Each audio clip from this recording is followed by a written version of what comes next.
let's talk about the 4 phases of a successful crowdfunding campaign. Phase 1, we like to call the household section.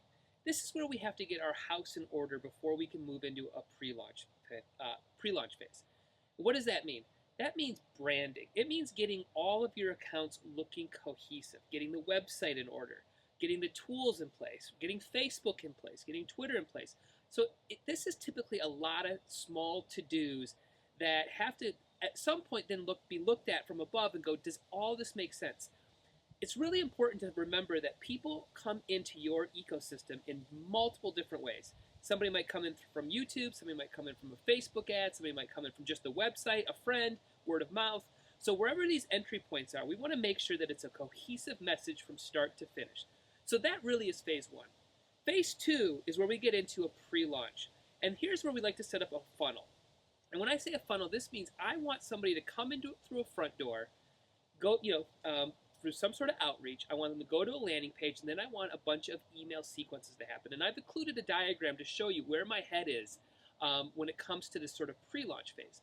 Now, the pre-launch phase, that typically can run from 3 months, 6 months, 9 months. I've even ran a campaign, a pre-launch for a year and a half, right? So at this point, we're really trying to make sure that we're reaching out to people that at some point will become a backer, right? And we want them to get in our ecosystem, and then we want to entertain them with good content.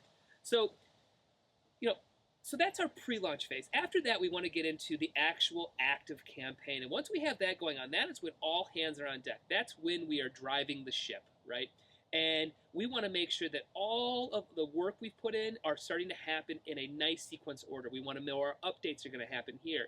We really want to be in control. The worst case scenario is when you're out of control in an active campaign and you're making sporadic decisions based on feelings like, oh, we should add a reward, oh, this should happen, or this should happen. That's when you get into trouble.